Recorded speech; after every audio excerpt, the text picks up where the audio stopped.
So in 2014 and 2015, we commissioned a survey in Kenya, Uganda, Tanzania, and Rwanda. At the time we were about to go into Burundi, Burundi went belly up.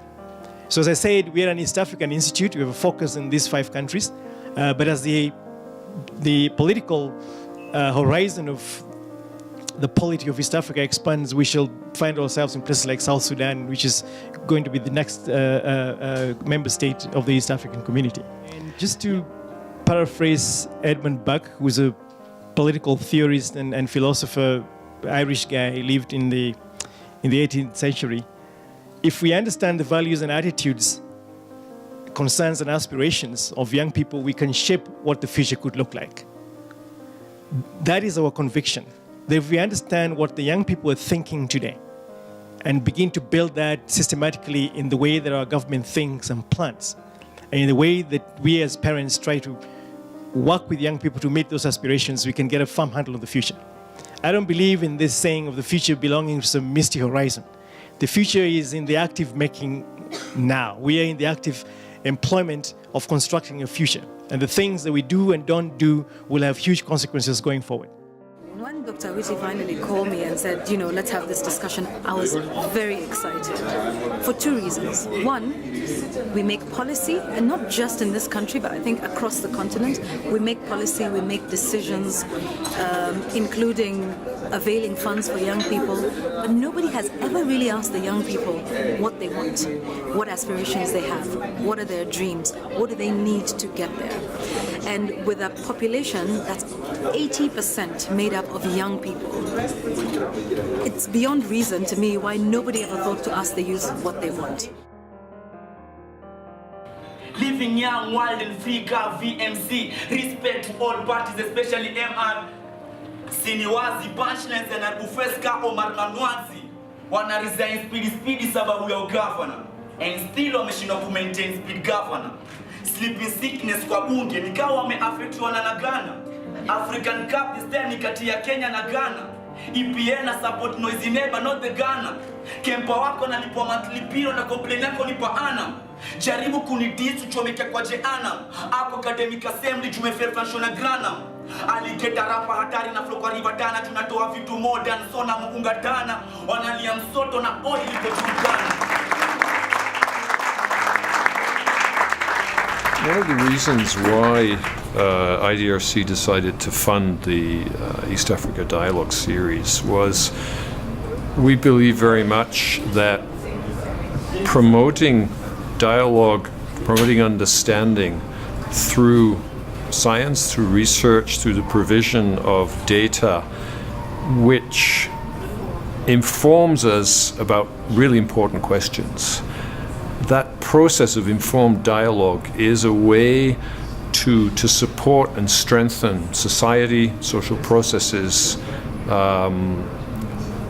the processes by which society recreates itself, becomes more resilient, and addresses the problems that really confront the majority of its populace. I commend Alex and his team for focusing this first East African dialogue on the question of youth.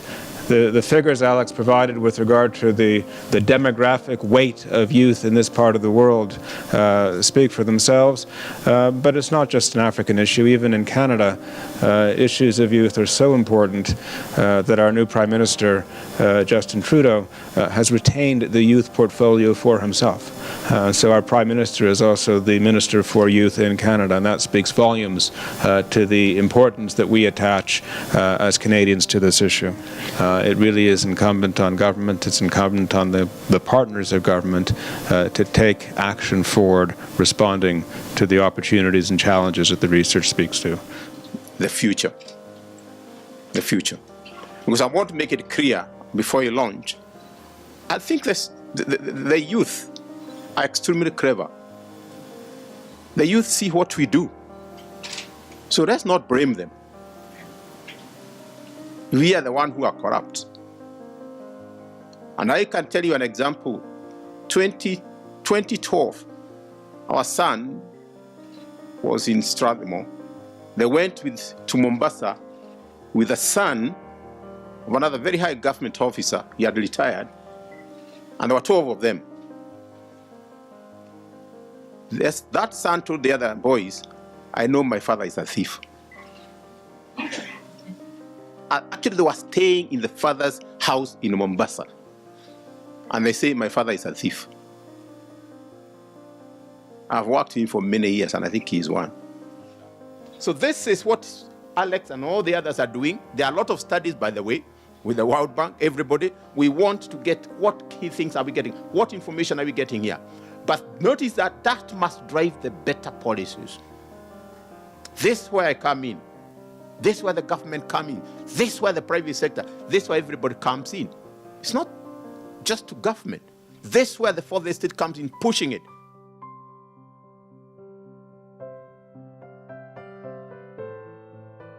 How are the youth being treated today? Okay, right now all eyes are on the youths. Anything they do, everyone is looking at the youths. But with the Kenyan mentality of people, they only like focusing on the negative part of whatever someone is doing, and leaving aside the better thing that the youths are doing. Yes, now we've said that, a majority of the youth look up to their religious leaders. Do you believe, as a young person, that you get the sort of values you require from your religious leader, be that the mosque, even the young people you talk to, be that the mosque, the church, the Hindu temples, or wherever? Do you think there are enough good examples? Advice is good, but not all advice is good. Explain. Because if I'm seated here with you, you telling me what I'm supposed to do. It's upon me to choose on whatever you've told me, to filter and know what is right for me and what's not right for me. Okay. Do you believe you have to then filter what your religious leaders are telling you, the advice they're giving you? Of course. So you want to filter that?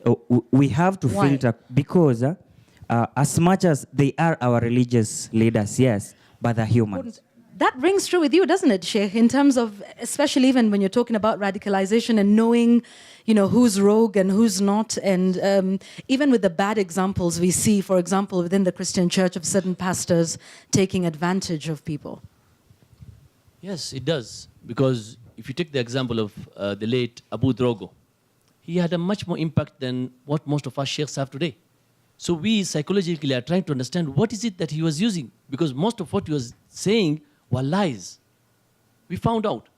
But he was very attractive to the youth. Even today, if you speak against him, you might get a beating. Yes, when our Mombasa mosques were closed, that is the time when CIPK came to Nairobi, and I was pushed to the forefront just because I was a youngster. Because they were demanding, it's time for you elders to go. And I think this is one of the cultures that should change. Every elder should groom a youngster to take over. Look at your fingers. They're different. And even children born of the family, with the same mother and the same father, are all different talents. And when you come to religion and to the faith, yes, I want to acknowledge, and has been seen, that there are some religious leaders who have used the podium for their own gain. And you see, recently what is happening, regulation of registration of religious institutions, societies, because some have gone overboard in a manner that, what do they really want? They want to get quick riches, as I've said, where some preach a prosperity. We draw our doctrines from the commands of God. And what is good for a Christian is the same that good for a Muslim. And therefore, religionizing means that faith has to be gained from the family.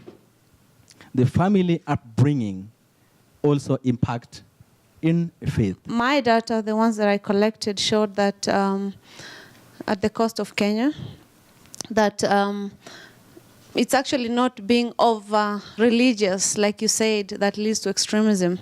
Most of the people that I talk to in interviews and focus group discussions I mean, the data that I have revealed that most of them had very minimal knowledge of religion. So, like, they would tell you something like, we're supposed to fight jihad. So, probe them further and ask them what is jihad. They don't even understand what jihad is.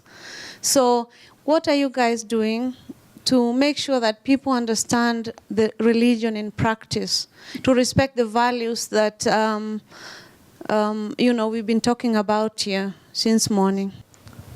We are trying to understand where we went wrong.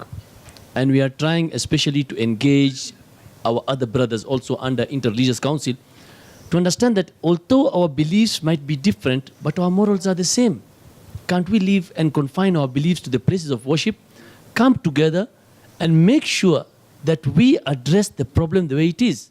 Now, thinking that we want to be one unit, would it be a consideration to religious leaders and religious groups to think of us, for instance, teaching religious education in terms of the values that run across the religions? Because when you look at what the religions stand for, it's exactly the same thing. Great. Thank you, madam. Yes, it is time we appreciated each other. It's time we move from intolerance to cooperation. Because when we were in school, I was taught CRE, but I was never converted to Christian. Okay, I learned the Bible by heart. So, in other words, there are some few elements that we have to get rid of. And we have to make sure that when we come together, let us instill values. The beliefs, leave them at church and at the mosques. Let us just instill values that will bring up one Kenya. We need to look at values beyond churches and mosques and ask ourselves, what is the national value, Kenya's value, Africa's value? So that drives the agenda. And then religion can support what we'd like to achieve as a country. My question is to Dennis. How do we expect to instill these values in the youth? What do you need from us for us to instill those values? They don't change. Respect, all those things. How do we instill those values? People don't really know that there is a connection between the elders and we as youths, because the elders guide us through what we are supposed to do the right way, and if by any chance they mislead us, that means that we definitely have to go astray because we do follow footsteps.